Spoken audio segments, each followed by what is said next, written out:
El doctor Rodolfo Espinosa López, él es licenciado en Ciencias Sociales de la Universidad Santiago de Cali. Es magíster en Geografía del Convenio UPTC-IGAC en 1992. Profesor del Departamento de Geografía de la Universidad del Valle. Él es presidente de la Asociación Colombiana de Geógrafos, acoge en los periodos 98, 2000 y 2008, 2010. Fundador del grupo Campoli de la Universidad del Valle y el Club Geográfico de la Universidad Santiago de Cali. Algunas publicaciones y sus ponencias. Ordenamiento del territorio entre políticas de Estado y planes de gobierno. Geografía en los espacios cotidianos. ¿Qué espacios para la jornada única en la educación básica y media? Pensar, sentir y vivir los espacios. Una propuesta de educación geográfica para la formación ciudadana desde la apropiación del lugar, comunidad básica del territorio. El recorrido a pie, las estructuras lineales y la diferenciación de áreas en la enseñanza de la geografía. Un territorio y múltiples territorialidades. Los proyectos de territorio y regionalización que promueven para Colombia la Ley Orgánica de Ordenamiento Territorial y el Plan Nacional de Desarrollo 2010-2014. Multifuncionalidad rural y nueva ruralidad. La experiencia europea y la potencialidad de Colombia. Geografía y ciudad, capítulo publicado en el tomo 1, Espacio Urbano, de la compilación Historia de Cali del siglo XX, en el año 2012. Bueno, muchas gracias, doctor Rodolfo Espinosa, por haber dedicado tanto tiempo, todo el tiempo, a preparar este tema. En nombre de todos, pues le damos la bienvenida y le doy el cambio para que pueda empezar su conferencia. Y esta exposición del aula a la calle, marcos de interpretación para el análisis geográfico, quiero agradecer en nombre del Departamento de Geografía de la Universidad del Valle la invitación de la Sociedad Geográfica de Colombia, a su presidente, el doctor Eufrasio Bernal Dupó, a quien le deseo una pronta y plena recuperación. Sé que está en camino hacia ese deseo. A su vicepresidente, el coronel Augusto Bamón Duzán, la profesora Raquel Pulgarín, de quien recibí la invitación a esta jornada de ciencia y cultura, a Víctor Manuel por la comunicación permanente, su valiosa asistencia para este encuentro, y a Carlos Augusto, que nos va a estar acompañando en la presentación. Hay un preámbulo, digamos, a esta exposición que básicamente lo que está buscando es definir, digamos, cuál es el propósito de lo que vamos a ver. Se ha venido construyendo directamente con los profesores. Yo soy educador, llegué a la geografía, pero mi formación de base es de ciencias sociales. Básicamente he sido educador en instituciones públicas y privadas, de educación media, de la universidad. Y se ha construido con ellos y tiene como destino básicamente esos mismos educadores. Parto de la idea de que un agente fundamental en cualquier transformación y reforma de la enseñanza de la geografía cuenta con los profesores, con un agente central en la propuesta. De tal manera que es con ellos, ¿sí?, como agentes claves para sostener y revalorizar la tradición formativa de la geografía, a quienes se destina, digamos, este trabajo que hemos venido desarrollando en la universidad de la línea de investigación de educación geográfica. Valga la ocasión, hacer un reconocimiento no exhaustivo. Sé que hay más personas que vienen preocupándose por la enseñanza de la geografía, por la educación geográfica, pero es bueno señalar que se vienen haciendo cómplices, digamos, de este trabajo y con significativos aportes. La Universidad Pedagógica Nacional, seguramente entre los asistentes hay personas que vienen haciendo este esfuerzo como profesores, estudiantes, investigadores. la Universidad Pedagógica y Tecnológica de Colombia, la Universidad Distrital, la Universidad de Antioquia, la Universidad de los Andes, que tuvo un reciente encuentro internacional, las convenciones pedagógicas para la enseñanza de la geografía de la Asociación Colombiana de Geógrafos, y profesores y profesoras que en las instituciones educativas vienen haciendo esfuerzos y trabajos muy interesantes sobre cómo nosotros preservar, potenciar ese papel formativo de la geografía escolar, pero también la geografía como geografía para la formación ciudadana. Aquí viene un punto que es clave y que puede ser elemento de discusión, pero hace parte, digamos, de el enfoque de lo que vamos a trabajar. Esta propuesta reconoce como soporte principal el saber disciplinario, es decir, la geografía. Desde allí se construye, digamos, toda esta propuesta, pero admitiendo, eso sí, que en ese proceso, ¿sí? Ese elemento clave, el acompañamiento, la presencia que a esa base disciplinar le aporta la pedagogía y la didáctica. Nosotros reconocemos que partimos del saber disciplinar, pero que el saber escolar es de una naturaleza distinta al saber disciplinar. Y que a la aproximación a ese saber disciplinar, si bien es cierto, parte del campo mismo de lo que se va a enseñar, necesita la presencia y la participación directa de la pedagogía y de la didáctica. Avancemos entonces, por favor, Carlos Augusto. El siguiente. Muy bien. Aquí he estado haciendo una revisión de autores que han venido trabajando, que se han hecho la pregunta sobre qué geografía para el siglo XXI. Y lo he hecho justamente a raíz de esto que estamos viviendo nosotros, que definitivamente ha cambiado la geografía del planeta, la geografía del país, pero también nuestra propia geografía, la geografía cotidiana. Y en la perspectiva de, en esa visión, en esas miradas, quienes le apostaban o identificaban lo que estamos viviendo hoy. Y francamente no he encontrado. Es decir, es una tarea por hacer. Esto de la pandemia, esto de la cuarentena, esta transformación abrupta de esos espacios, qué significado tienen y qué geografía se está construyendo. Y en esa búsqueda encontré una pregunta que se hace el maestro Horacio Capel, la cual se dice, ¿por qué debe seguir estudiándose la geografía? Y él señala muy puntualmente, dice, creo que la geografía debe seguir estudiándose por tres tipos de razones. Primero, porque ya existe y es una ciencia con una larga y rica tradición intelectual. Ese elemento, por ejemplo, está incorporado a la exposición.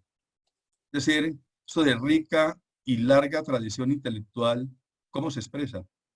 ¿Qué significa? Segundo elemento es porque es una disciplina con un gran valor educativo y formativo, que es lo que nos convoca. Estoy viendo la geografía con una posibilidad muy grande en la educación ciudadana, en la educación cívica de nuestra gente, en la educación política de nuestros habitantes. Y el tercero dice, porque hay problemas que la geografía, es decir, los profesionales formados en el campo de la geografía pueden ayudar a estudiar y a resolver. Tres razones muy poderosas que él nos plantea de por qué debe seguir estudiándose la geografía. Y allí incorpora, por un lado, de manera puntual, por su rica y larga tradición intelectual, por el valor formativo que ella tiene, y finalmente porque hay problemas que nosotros estamos en obligación y en condiciones de proveer. Sigamos, Carlos Augusto. Siguiente. La primera idea es esta. Con frecuencia nosotros encontramos diagnósticos que se reducen a calificativos. Y el diagnóstico de la geografía escolar regularmente ha sido calificada como memorística, verbalista, libresca y aburrida. No motiva, no representa un aprendizaje significativo para los estudiantes. La idea es, ¿y cómo vamos nosotros a trascender a esos cuestionamientos y calificaciones? Que no son calificación, descalificaciones a la geografía que nosotros hacemos y desarrollamos. Y esa tarea la hemos hecho con educadores en múltiples encuentros y en procesos de formación continuada de los educadores. Es decir, esto se ha recogido a partir de sus propias experiencias, necesidades y preocupaciones. Sigamos, Carlos Augusto. ¿Qué dificultades hemos identificado con los educadores básicamente en nuestra formación universitaria? Pero no solamente en la formación universitaria. ¿Qué dificultades hemos encontrado nosotros? Vienen quienes están formando para desarrollar la geografía en otros campos. Sigamos. Siguiente. Aquí viene una primera razón. ¿Sí? No solamente razón, sino camino a emprender. Lo primero que nosotros hemos encontrado, admitiendo que se han dado avances, ya lo señalaba al comienzo, y aportes muy importantes sobre esto. La primera razón es esta, y es que la geografía que nosotros aprendemos en la universidad es una geografía sin historia como disciplina. Y aquí me apoyo en Thomas Glick, quien viene trabajando historia de la disciplina historia de la ciencia, para hacer dos citas. Dice, la geografía académica ha sido la última de las ciencias sociales en profesionalizar su propia historia. Es decir, primero la ubica en ciencias sociales, lo cual seguramente para muchos de nosotros es reconfortante en la medida en que venimos desde las ciencias sociales y ahí construimos la mirada sobre la geografía. Y el otro elemento que él plantea enseguida dice, ya que no existe una teoría unificada de la geografía, no se puede esperar que tratemos la disciplina como una secuencia de sucesos simples y lineales o como una sucesión de ideas. Más bien debería ser tratada como una mezcla de escuelas e ideas coexistentes, y sobre eso quiero entonces entrar a hacer referencia por qué ese es un faltante, pero además porque tenemos que saldar esa deuda en nuestra formación. El primer elemento es este, por muchas razones. La historia de las disciplinas se está convirtiendo en una subdisciplina autónoma en ellas. En otras palabras, ya son muchas las publicaciones, los autores, los encuentros, en los cuales eso se está convirtiendo en la tarea fundamental. Es decir, su objeto de estudio y de trabajo. ¿Sí? Y el planteamiento básicamente que se empieza a hacer es, cuando se hace historia de una disciplina como tal, se hace historia de esa disciplina, no desde la perspectiva de procesos de acumulación, cronológicos, de momentos y de personajes, de precursores. El asunto no es lineal, como nos dice él.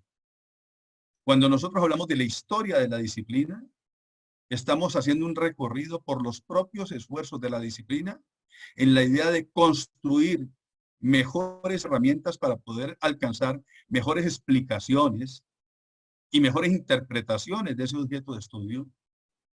Pero además es un proceso de teorías, metodologías, problemas. En otras palabras, estamos entrando también en el debate de las principales dificultades y posibilidades epistemológicas de la disciplina. No son continuidades, no son acumulaciones, son debates muy profundos y rupturas muy profundas. Nosotros, por ejemplo, hemos tratado de definir un marco de interpretación que efectivamente nos mueva en esa dirección. Y nos hemos encontrado que para hacer la historia una disciplina, y en este caso para hacer la historia la geografía, es necesario incorporar una serie de elementos que nos indican a nosotros que sí, hay momentos, hay aportes, hay autores, pero fundamentalmente hay tensiones, hay rupturas y hay permanencias. Todas girando en qué? En el propósito de encontrar mejores interpretaciones a esa materia prima de estudio que es el espacio geográfico.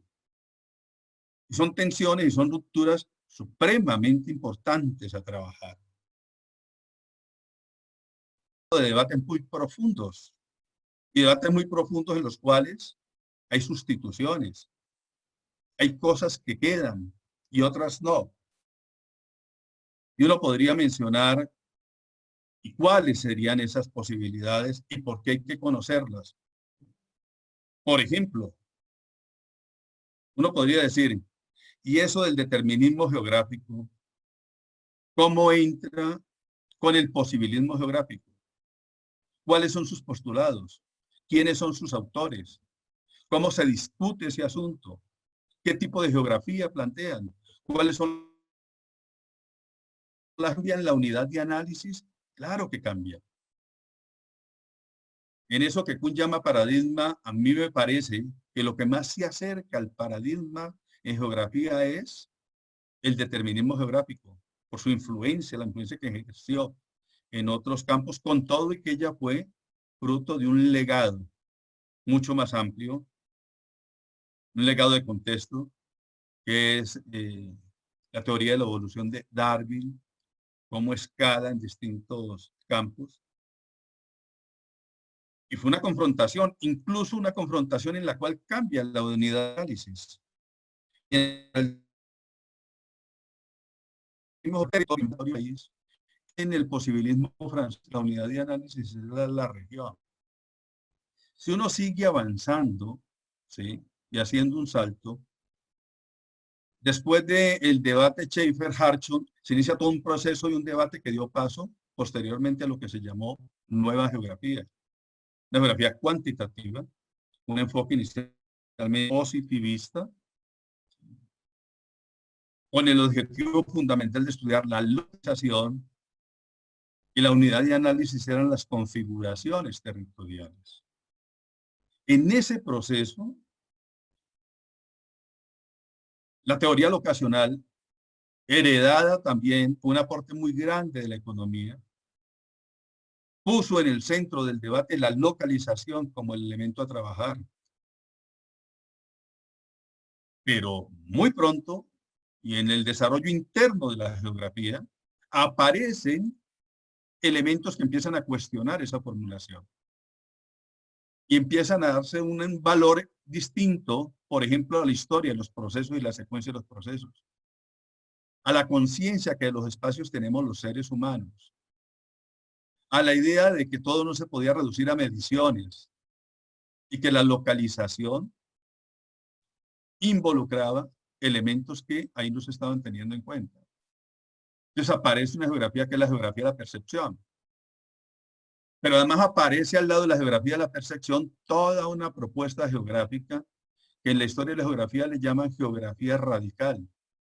En principio con raíz marxista, que empieza a plantear que cuando se hacen estudios de geografía es necesario ligar la relación espacio y poder. Admitir que al espacio se accede desde distintas posibilidades. Que hay unos que tienen mejores posibilidades de convertir sus anhelos en realidad. Que hay quienes tienen a su favor la institucionalidad, el capital, la propaganda, el poder jurídico, mientras que hay otros que acceden al espacio con la cancha inclinada y plantean ahí otro tipo de elementos, e incorporan otro tipo de elementos. Por tanto, cuando nosotros hablamos de la historia de la disciplina, básicamente a cómo se ha ido dando ese proceso de construcción. No es como dice Glitt, secuencias de sucesos simples y lineales. La historia de la disciplina de la geografía debe interpretarse como una mezcla de escuelas e ideas que coexisten y entran en competencia. Y en ese entrar en competencia van dejando herencias, que son las que van definiendo el acervo y los pertrechos de la geografía. Por tanto, el primer llamado que nosotros hacemos es a conocer la historia de la disciplina. Eso tiene consecuencias muy importantes. Primero, las posibilidades que hay.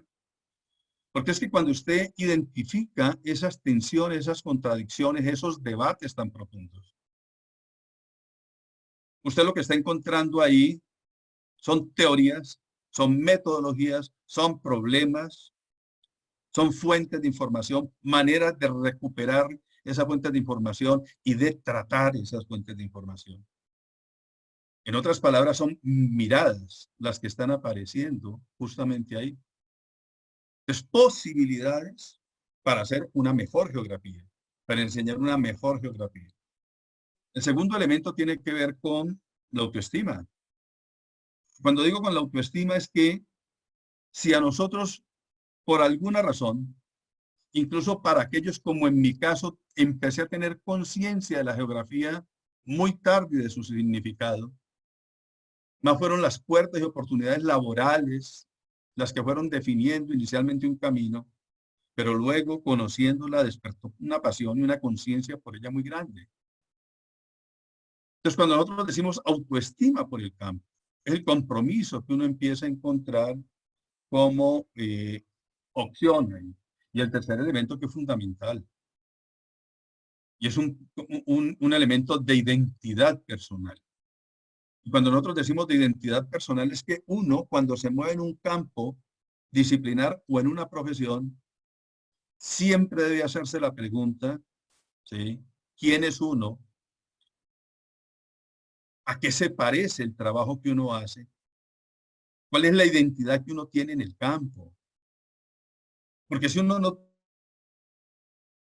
tiene geografía, seguramente bien, podrá vivir de eso, pero tener conciencia exactamente de qué geografía es la que uno está haciendo, qué geografía es la que uno representa, qué enfoques y qué miradas se ven ahí, y cuál es la posición que uno tiene en los debates de vanguardia de ese campo. Esos elementos van construyendo identidad personal. Van identificando identificándolo a uno. Nosotros nos movemos en comunidades académicas y en esos procesos uno va construyendo también perfiles de quienes hacen y enseñan geografía. Tu identidad supremamente fuerte. Énfasis, ver esa historia en los términos en que hemos planteado. En el proceso de cómo en tensiones, en debates, en competencia, se ha ido construyendo ese acervo y esos pertrechos con los cuales nosotros hacemos análisis geográfico. Esa es la primera dificultad, pero también la primera alternativa que proponemos en esta propuesta. Siguiente, Carlos. Segundo elemento que hemos encontrado es este. Sobre eso también se ha venido teniendo avances. Y es que la categoría de estudio nuestro, el elemento sobre el cual nosotros vamos construyendo disciplina, campo de desempeño profesional, como geógrafos, como profesores de geografía, es el espacio. Pero es un espacio que además tiene una característica, y es que lleva un apellido. El espacio geográfico o el espacio de la geografía es un espacio que lleva un apellido que es espacio geográfico. No es el espacio del filósofo, no es el espacio de la física, aunque con ellos hemos tenido muy buenos contactos. Aunque con ellos hemos tenido y mantenemos afortunadamente desde la filosofía, la física, ¿sí?, la psicología, muy buenos aportes. Hay que decir que ese espacio geográfico va a tener que ser interpretado. Conocer cuál es su naturaleza ¿Qué representa desde el punto de vista ontológico para nosotros? ¿Qué es ese espacio? ¿Y cómo vamos nosotros a trabajarlo? Porque ese espacio geográfico es la piedra angular de la interpretación geográfica. Lo que nosotros hablamos de esa pugna en la cual se viene construyendo historia de la disciplina, yo me aproximo mucho a la idea de eso que Edgar Morin en Pensamiento Complejo llama completud. ¿Cómo completar el marco de interpretación del espacio geográfico? ¿Cómo llenarlo de contenido? Y en ese sentido, uno encuentra labores y síntesis portentosas. Por ejemplo, el último trabajo de Milton Santos, el más integral por lo menos, porque han seguido apareciendo algunas publicaciones, es el de la naturaleza del espacio geográfico. Una vida tan rica, con tanta presencia, llegó a pensar que ese elemento debería ser incorporado, debería ser trabajado. El espacio geográfico, ¿qué significa? ¿Qué representa? ¿Qué? Y uno empezaría a encontrar una cantidad de elementos, ¿sí?, que podrían empezar desde conceptos básicos, como localización, como posición relativa, como escala, pero que nos van a llevar a otros campos que nosotros vamos a tener que conocer.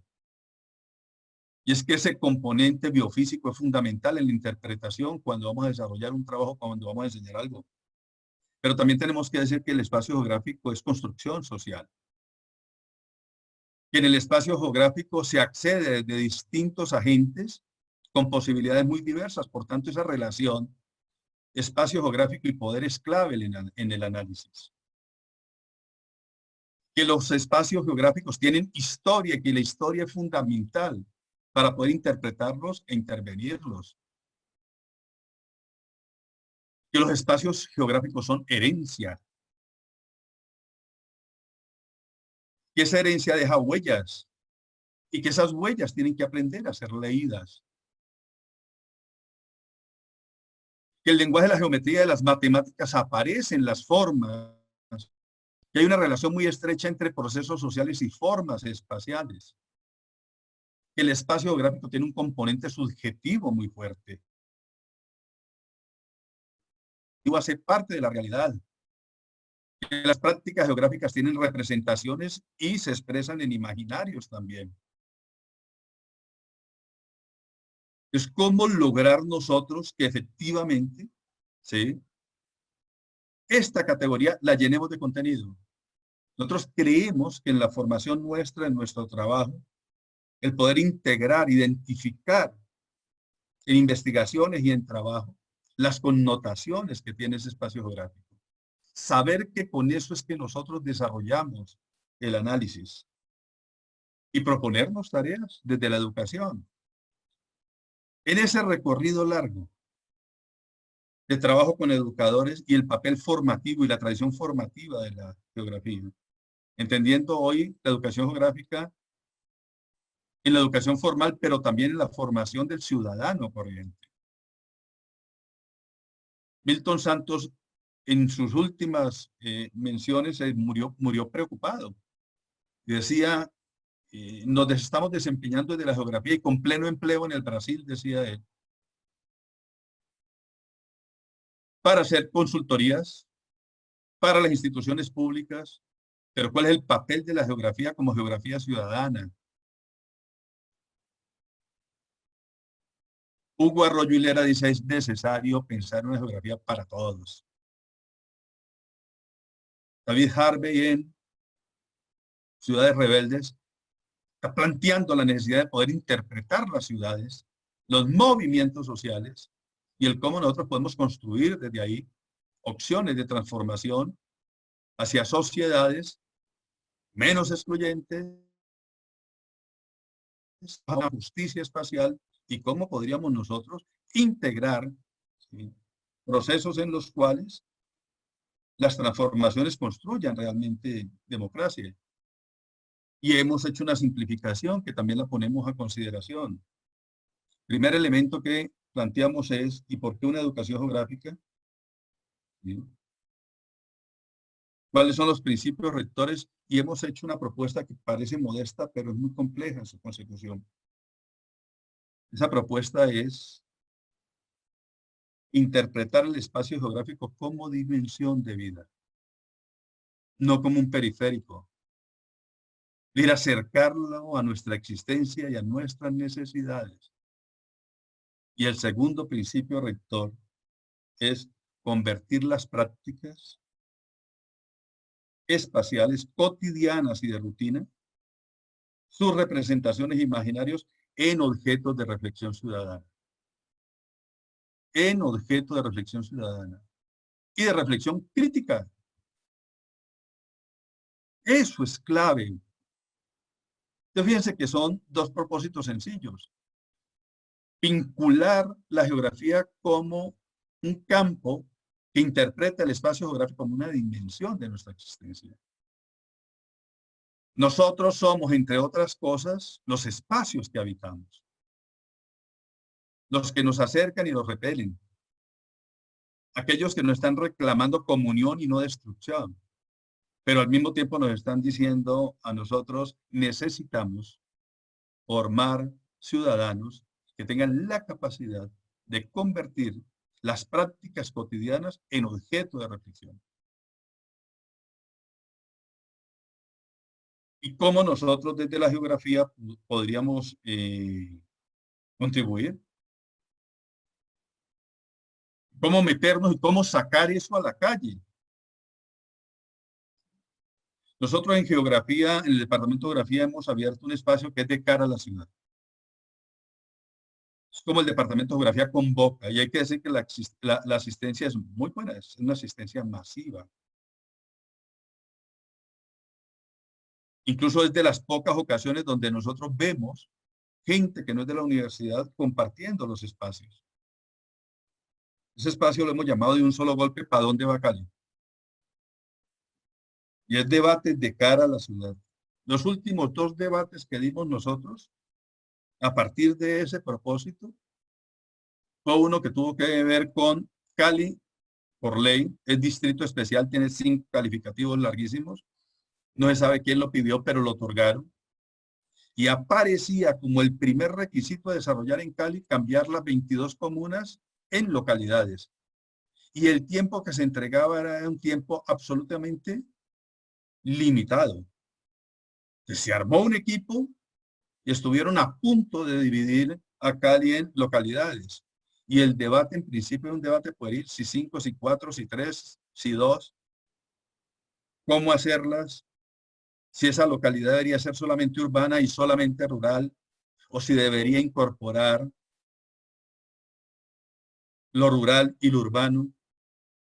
Aparecieron las cuencas como posibilidades, las universidades discutiendo, y se abrió un debate del cual hubo una declaración. Y una declaración que llegó a todos los lugares.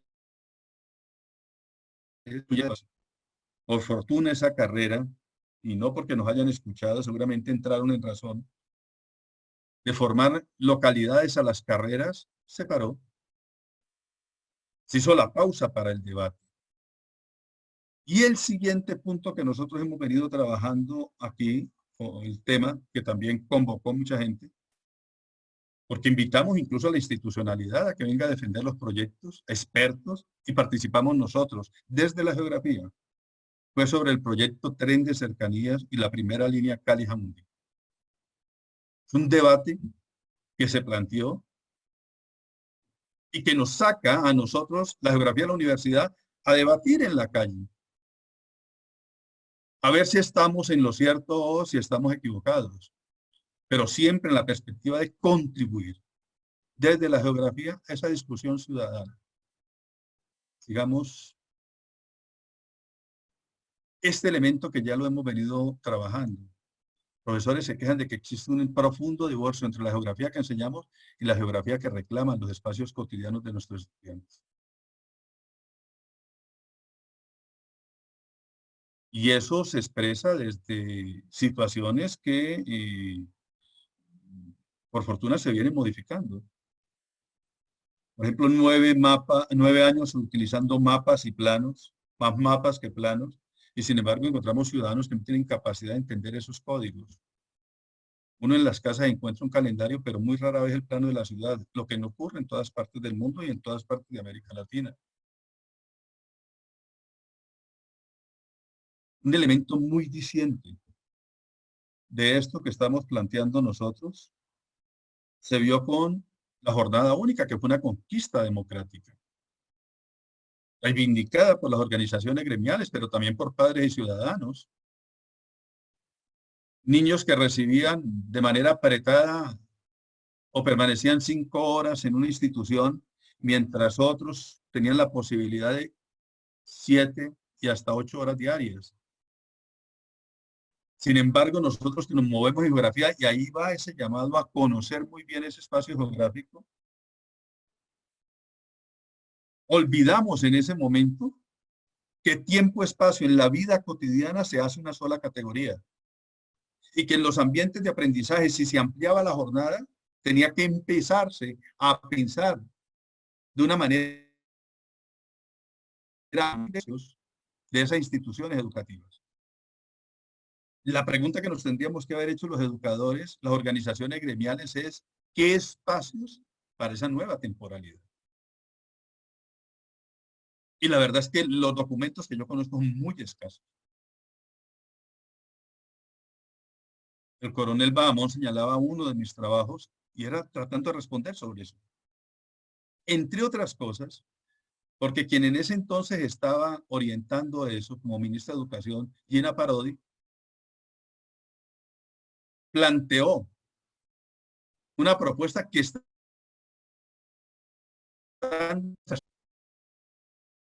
Ese elemento tendría que haber sido estudiado por nosotros los educadores y por nosotros desde la geografía. Por ejemplo, hay cosas ahí que francamente son de debate. Además, en relaciones pueriles que no tienen significado. Como decir que para garantizar que no hubiese corrupción en el desarrollo de esa infraestructura escolar, se iba a hablar de un salón tipo, de un aula tipo para todo el territorio nacional. Eso abarca varios gobiernos e implica varios billones de inversión. Y realmente ese llamado lo debimos haber planteado desde la geografía, los profesores de ciencias sociales, los profesores de geografía, para decirnos, ¿sí? ¿Son los mismos espacios para el profesor? ¿Son los mismos espacios para los estudiantes? ¿Son los mismos espacios para los padres de familia? Si espacio y tiempo son una sola categoría y lo vamos a interpretar en ambientes de aprendizaje, porque en espacios que construyen el hábitat, ese remedio puede resultar peor que la enfermedad. Y en ese sentido, ese divorcio entre eso que enseñamos y esa reflexión sobre los espacios cotidianos es un elemento que nosotros vamos a tener que empezar a romper para articularnos a otro tipo de propuestas. Sigamos la siguiente. No contamos durante mucho tiempo con didácticas especiales, para este caso didáctica de la geografía. Eso se empieza a hacer. Y esas menciones que hice ahora son grandes aportes de esas universidades. Pero la verdad es que si mi soporte es disciplinar, yo soy de los que creo que las didácticas deben responder a la naturaleza de la disciplina que se va a trabajar. Es decir, la didáctica encontrar, además con presencia de profesoras con un muy buen recorrido, con grandes propuestas que nos están diciendo a nosotros que vamos a hacer didáctica reconociendo la naturaleza de la disciplina y reconociendo la naturaleza de aquella categoría que va a ser estudiada. Pero no existían, no estaban, hoy emergen como posibilidad. Sigamos. Y lo otro es esta, Y no está desdeñando el aporte de la Normal Superior y de la Universidad Pedagógica y Tecnológica de Colombia, que formó los primeros licenciados. Pero hay un elemento que es claro. Ese enfoque regional prevalece. Los estudios regionales y los estudios regionales comparados prevalecen. Las diferenciaciones de áreas prevalecen como opción, muy importante en la planificación. Pero nosotros adoptamos, heredamos un enfoque regional que no fue matizado, por ejemplo, con la fortaleza. Fue un enfoque ideográfico que no estaba acompañado con esas geografías que nos dan las herramientas para interpretar la ciudad, los procesos de urbanización, la cultura urbana. Entonces nosotros trabajamos desde unidades. Yo durante mucho tiempo llegué a pensar que la unidad de análisis de la geografía exclusivamente era la región y que a partir de la región era que uno trabajaba y divulgaba la geografía. Le enseñé geografía del municipio de Cali, del departamento del Valle, geografía de Colombia, geografía de América Latina, de América anglosajona, geografía del antiguo continente. Yo diría, esa herencia todavía es muy fuerte.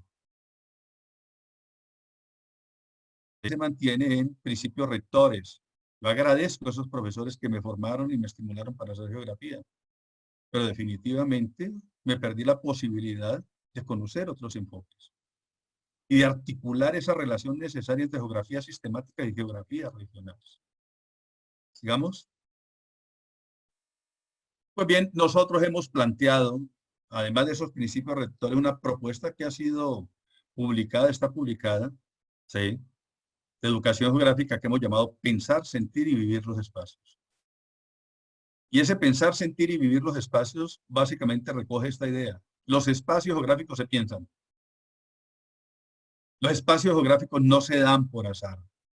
Siempre hay una lógica y un orden que hay que identificar. Siempre hay patrones que nos explican por qué se da una organización espacial de una forma y no de otra. En otras palabras, estamos en la obligación de generar para que los espacios se piensen, se expliquen, se entiendan, se racionalicen.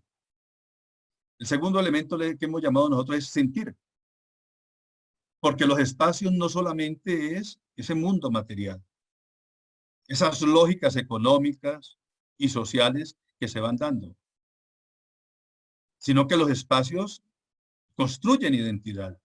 El territorio construye identidad, nuestro barrio construye identidad.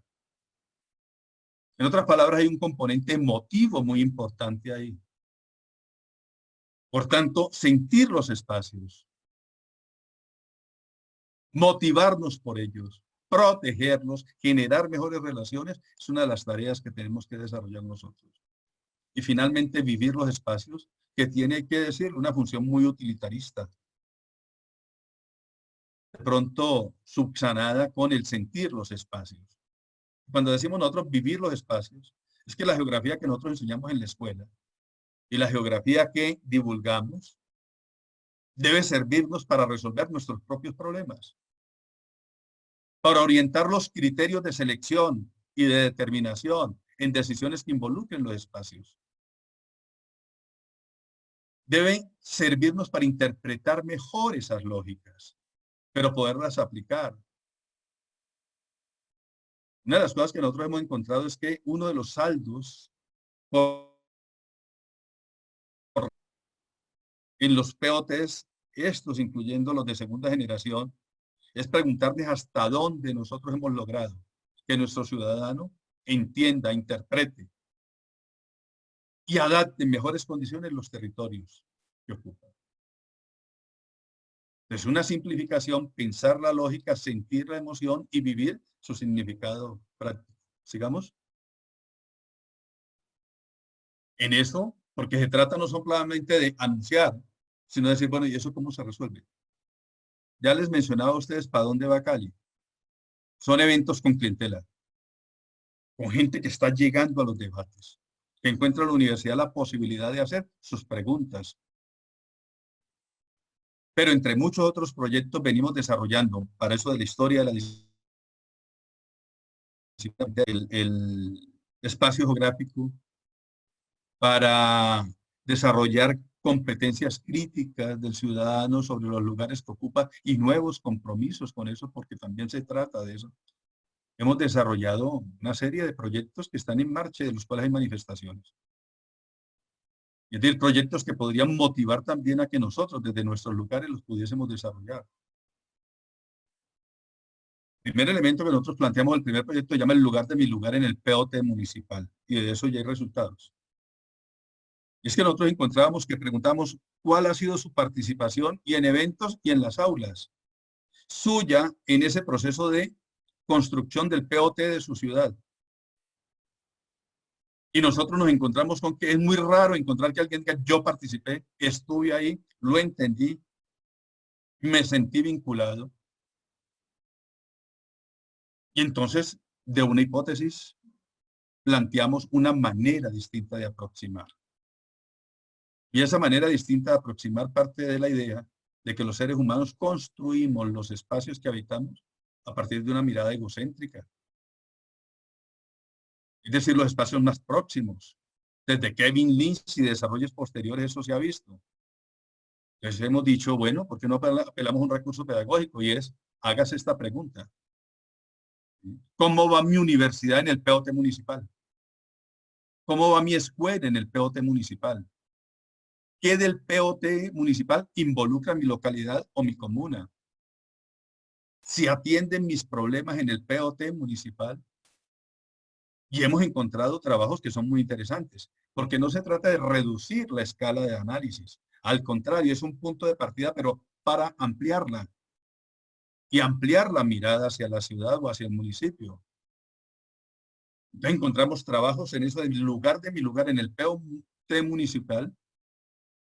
Trabajos en los cuales la profesora se pregunta, ¿cómo va mi escuela que se inunda durante 2 periodos del año y que tenemos que suspender porque la quebrada se sale y la ocupa? Eso aparece en el POT municipal. Es tratado y es visualizado. ¿Cómo van los espacios del encuentro? ¿Cómo se interpreta mi barrio? ¿Qué lugar tiene eso? Y de ahí han salido investigaciones y trabajos muy interesantes, donde se entiende ese POT territorial. El otro elemento tiene que ver con eso que llamamos de la historia. Hicimos una pregunta muy sencilla, ¿sí? A profesores de ciencias sociales y a profesionales, geógrafos profesionales, ¿no?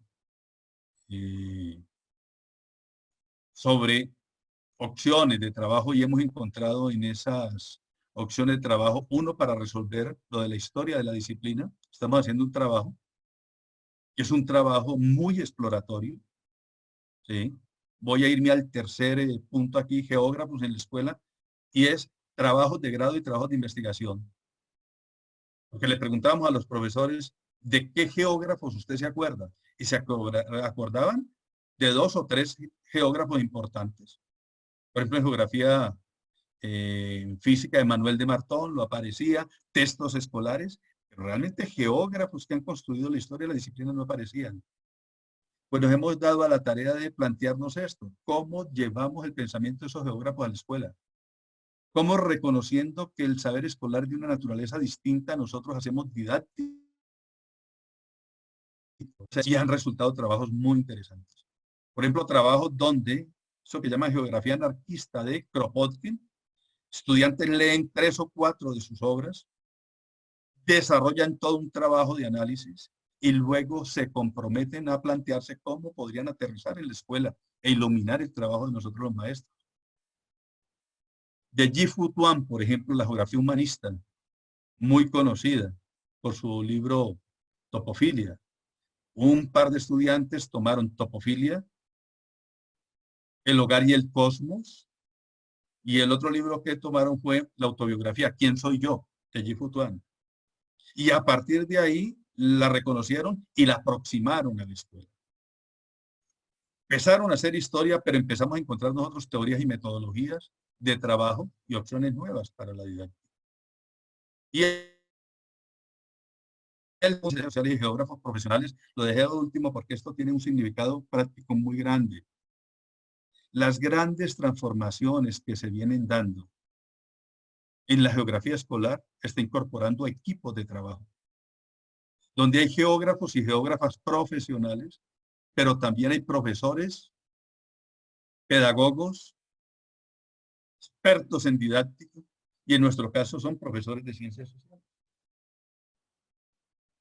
Por fortuna, en el Departamento de Geografía tenemos una licenciatura en ciencias sociales y tenemos la carrera de geografía. Y ya hay trabajos que se vienen desarrollando ahí, donde un estudiante de ciencias sociales y el otro un geógrafo profesional. Voy a mencionar uno. Un trabajo que desarrolla unos estudiantes, uno de ciencias sociales, profesores, y un geógrafo. Y ese trabajo el propósito era construir un mapa táctil del campus de la Universidad del Valle para personas con discapacidad visual. Eso fue una tarea de exploración, de trabajo con ellos, de materiales para ese tipo de cartografía, de estudios que identificaban colores, de entender que no todos tienen el mismo nivel, utilizo la palabra de pronto imprecisa, de discapacidad.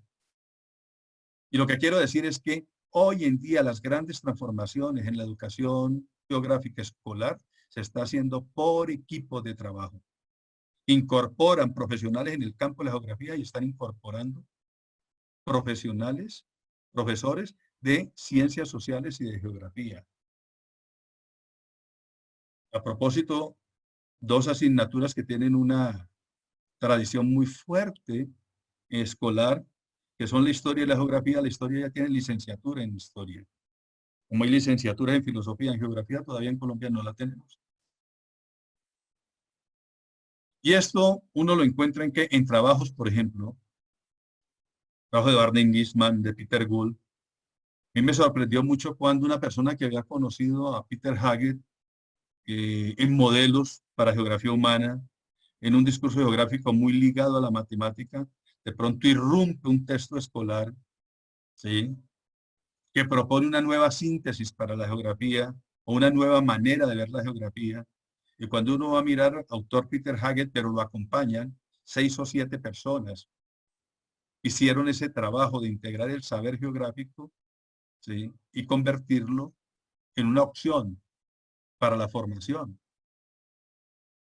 Ahí hay un elemento y nosotros estamos en ese proyecto ya también que llamamos Profesores de Ciencias Sociales en compañía de geógrafos profesionales, en la perspectiva de ver cómo logramos transformar, es decir, cómo hacemos operativo ese funcionamiento. La siguiente, por favor. Marcos de interpretación para el análisis geográfico. ¿Sí? Aquí voy a ir bastante rápido por tiempo, pero vamos a ver unos marcos que hemos seleccionado. Son 10, no porque hicimos el esfuerzo de cerrarlos, pueden ser más. ¿Sí? Pero marcos de interpretación para el análisis geográfico hace referencia a que cómo nosotros podríamos empezar a abrir también las posibilidades de ese análisis geográfico. Si nosotros señalamos ahora, ¿sí?, que hay un divorcio entre esa geografía que se da en las aulas y lo que se vive en la ciudad, bueno es pensar en este sentido, bueno, ¿y por qué reconociendo eso a veces no tenemos la posibilidad de desarrollar opciones? Siguiente. Es una, está muy tupida, el diseño el apoyo aquí no es bueno, pero ahí hay 10 posibilidades. Vamos a seleccionar un par de ellas para trabajarlas, ¿sí? Pero estos marcos de interpretación recogen un análisis minucioso de lo que ha sido la historia de la disciplina. Aquí en estos marcos ustedes ven autores, escuelas, enfoques, problemas de investigación, ¿sí? Entonces, un marco de interpretación y cómo yo abordo eso, dice, desde las configuraciones territoriales, identificación de elementos, redes que comunican formas espaciales, relaciones espaciales como el nivel más elevado de análisis. esta relación espacios abiertos, espacios cerrados, redes y dinámicas espaciales. Y la tercera la vamos a ver enseguida porque me parece que es la que nos ayuda a entender qué es lo que nosotros podemos hacer aquí. Sigamos. Secuencia de preguntas. Este es un marco de interpretación. Y la idea es esta. No se necesita, es decir, no es suficiente buenas piernas y buenos ojos y mucha dedicación para hacer buena geografía. Si en la antesala no hay un soporte geográfico, teórico, es muy difícil que se pueda ver, por ejemplo, patrones de comportamiento de un fenómeno. Y esta la tomé justamente de ese libro que les comentaba de Peter Hagel. Y es que nosotros podemos hacer un estudio de geografía y hacer una clase de geografía o un proyecto de geografía a partir de secuencia de preguntas.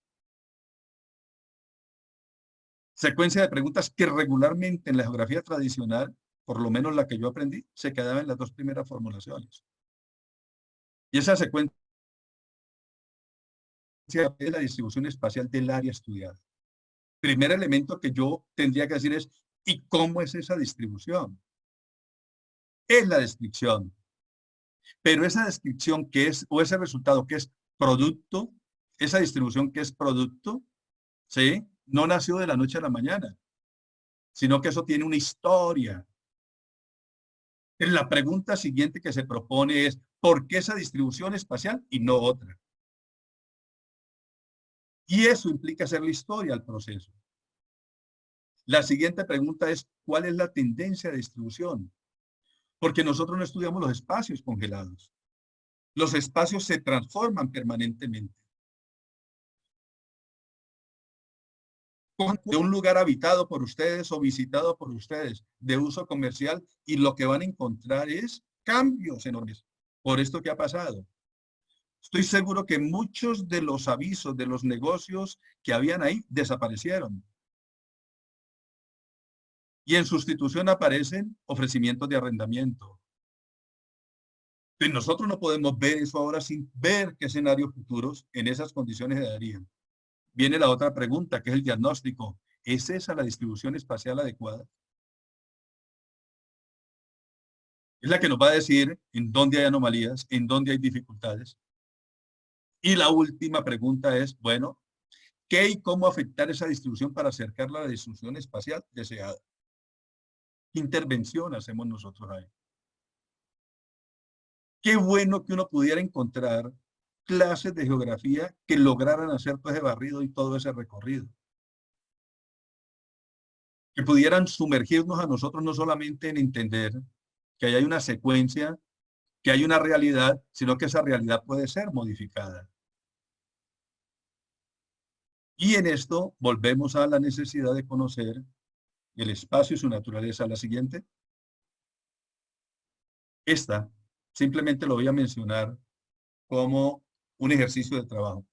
La relación espacios abiertos, espacios cerrados, redes y dinámicas espaciales es un componente muy fuerte y un marco desde el cual uno puede hacer análisis muy profundos. ¿Qué pasó con nuestros espacios abiertos ahora en la pandemia? ¿Qué pasó con los espacios cerrados ahora? ¿Qué dinámicas espaciales están dándose ahí? Hoy apenas empezamos a entender eso. Pues bien, justo me cogió esta pandemia cuando estaba en la mitad de un curso que se llama Seminario de Teoría Geográfica 1 para la maestría de la Universidad del Valle. No. Y cambié el trabajo que tenía. Y ese trabajo síntesis del curso es una práctica teórica de la práctica. Es decir, póngame la teoría a funcionar en la práctica. Y le llamamos cuerpo, espacio y movimiento. Y me voy abajo, dice problema a tratar. ¿Cuál es el objetivo? Hilvanar desde la alteración de la vida cotidiana y el distanciamiento físico por la cuarentena, una reflexión geográfica que integre la relación espacios abiertos, espacios cerrados, movimiento y justicia espacial. Movimiento, eso debe estar en estos momentos en debate nuestro. ¿Qué pasó con el movimiento? ¿Cómo se ha alterado? ¿Cómo la naturaleza de los espacios, que implicaba otros movimientos, se han cerrado. Y el de justicia espacial, porque no cabe duda que esta pandemia puso en evidencia las desigualdades y las inequidades espaciales, y que hay algunos en los cuales, en condiciones espaciales precarias, se precarizó más su existencia. Que no todos tenemos la misma capacidad de enfrentar esto, ni nuestros estudiantes tienen las mismas condiciones. Y aquí pongo un texto de Yi-Fu Tuan que llama Cosmos y Hogar, que es muy bello, que no lo hizo justamente en periodo de pandemia. Lo hizo para ver cómo se construye pensamiento y otro tipo de relaciones espaciales cuando nosotros tenemos la capacidad de trabajar desde nuestros microespacios, pero con una visión planetaria. Que los seres humanos, por espacios cerrados, no es casual que cuando nos castigan, nos encierran. Entonces el panóptico y la cárcel. Y justamente lo que hace Topo aquí es plantearse eso. Yo estoy aquí muy tranquilo, tengo comida, tengo tranquilidad en mi cueva o en mi casa subterránea. Pero ¿qué sería de eso si yo no tuviera la posibilidad de regresar al espacio abierto, de constreñirse a ese espacio abierto? Esa es otra opción de espacios abiertos y espacios cerrados. Sigamos esta, la saltamos. Diferenciación de áreas. Sin cerrar, poquitos son 10. Conflicto territorial uno podría trabajarla. Tengo unos estudiantes de el Seminario de Conflictos Territoriales Colombianos y el primer elemento que planteamos es, y dígame qué es un conflicto territorial. ¿Cómo trabajar un conflicto? ¿Qué le da ese calificativo de territorial? Porque todos los conflictos tienen referencias espaciales, pero resulta que este lo está caracterizando el territorio. Y encontramos 3 opciones. Una de Thorsten Agerstrand que dice, aparece el conflicto territorial cuando 2 proyectos o más de distinta naturaleza se disputan el mismo espacio. Otro autor que nos dice, el conflicto territorial aparece cuando el espacio presupuesto es desbordado. Cuando la capacidad de carga es capaz, ¿sí?, de exigir nuevas ocupaciones. O el proceso de creación del proyecto. Y uno que se liga más a la ética y a la reflexión política tan necesaria hoy. Y es la relación entre el deber ser y el ser.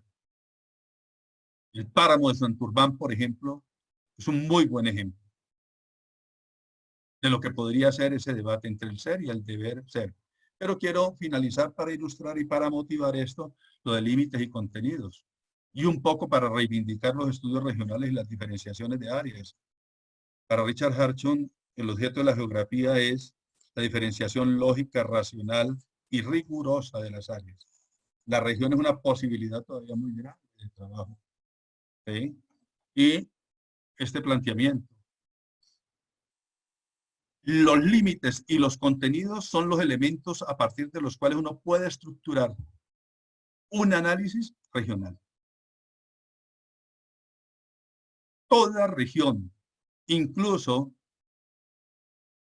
aquellas que Boissier denomina regiones virtuales, porque ellas también tienen un tamaño del grafo, tienen 2 componentes que son límites y contenidos. Y aquí aparece una serie de preguntas. Límites y contenidos. ¿Y eso qué implicaría? Es que usted puede hacer el análisis de una división territorial, de una visión política, de una regionalización económica, poniendo en debate los límites y los contenidos. ¿Por qué ese límite se trazó aquí y no en otro lado? Lo que les hablaba de las comunas o las localidades en Cali. ¿Y con qué criterios se van a trazar los límites?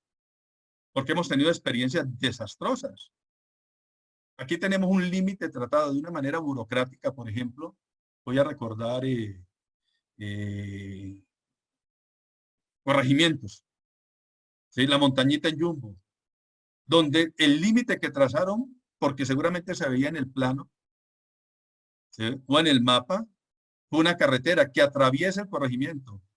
Y entonces nosotros tenemos corregimiento de montañitas Jumbo y corregimiento de montañitas La Cumbre. con una caracterización ahí adicional. Y es que el municipio de Jumbo, por ser un municipio industrial, tiene mejores posibilidades de desarrollo de programas. La Cumbre es un municipio muy pobre. Pues se han generado unas dinámicas muy especiales. Y es donde la gente siempre que le preguntan cuál es su localización, dice que vive, está domiciliado en Jumbo. Pues bien, con esto de límites y contenidos, siguiente, por favor. Nosotros hicimos un trabajo de estas 6 regiones. Yo creo, yo he estado en eventos y he preguntado, ¿esta regionalización a qué pertenece? Pues pertenece a eso. Plan Nacional de Desarrollo 2010-2014, del gobierno de Juan Manuel Santos. Esta división territorial en 6 zonas, ¿sí?, apareció y está operando. Funciona, aunque no la conozcamos.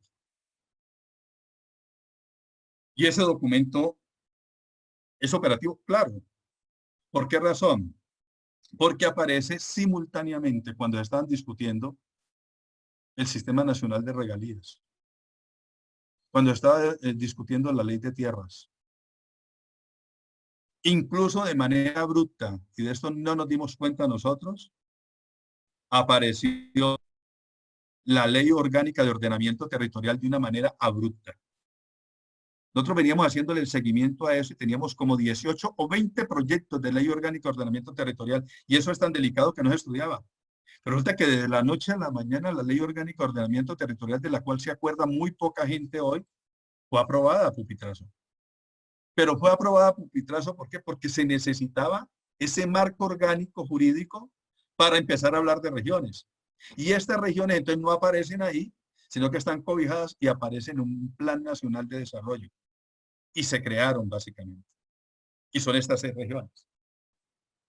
Estas 6 regiones que tenían un propósito fundamental, no regionalizar el país en los términos, por ejemplo, como lo pensaba Orlando Fassborda, de cerrar brechas, de cerrar inequidades, de reconocer la historia de los lugares. No, esto tenía un propósito fundamental.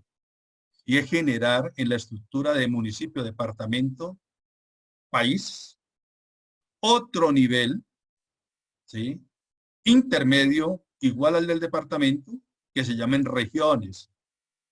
Pero esas regiones estaban básicamente atendidas por 2 consejos nacionales, regionales y uno de competitividad. Y básicamente el propósito, ¿cuál era? Centralizar las regalías. Que en ese primer año y en una publicación que hizo la Universidad de los Andes y el Instituto Francés de Estudios Andinos y la Nacional, yo señalaba justamente esto. Y es que el propósito era centralizar aún más la distribución de los recursos y centralizarlo en el poder presidencial.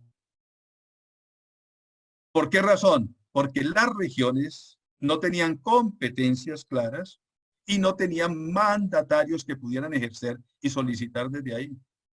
¿Quién asumía la tarea de distribuir esas riquezas o esos ingresos o esas regalías? ¿No?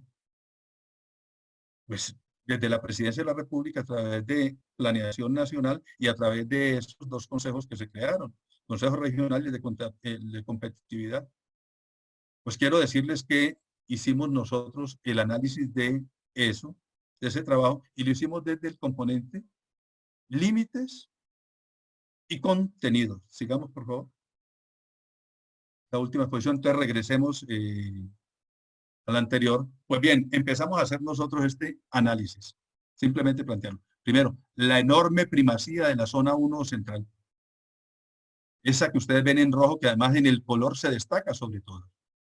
Y noten que el proyecto de Región Caribe venía en camino, y miren lo pálido que lo plantean ahí. Este es el documento que traía eso, el mapa que traía eso, un mapa incompleto además, ¿sí? Y crea 6 zonas. La zona 1 o central, la zona 2 o Caribe, la 3 o nororiental, la 4 o sur, la 5 o Amazoninoquía, ¿sí?, y la zona 6 del Pacífico. Y empezamos a hacer este tipo de análisis. Por ejemplo, primer análisis, la primacía de esa región porque incorpora las principales ciudades del país. Pero además empiezan a aparecer cosas.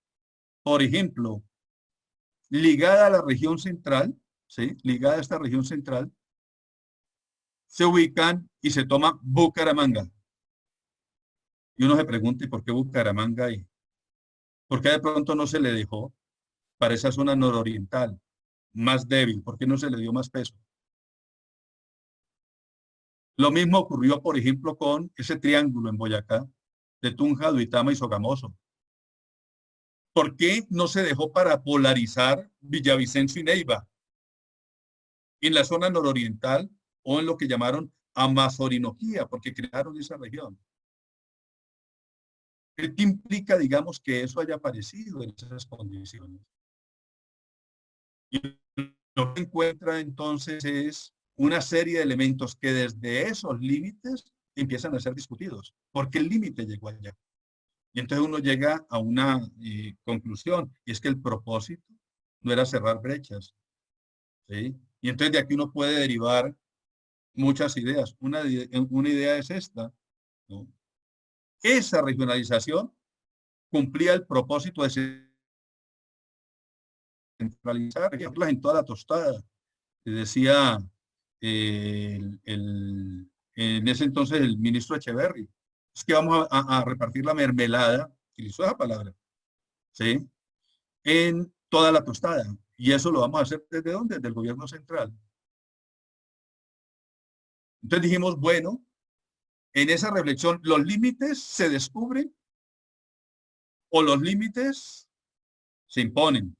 Y resulta que el documento este tiene un artificio que se llama ENDOC, que nos dimos a la tarea de buscar el ENDOC, porque el ENDOC debería justificar desde razones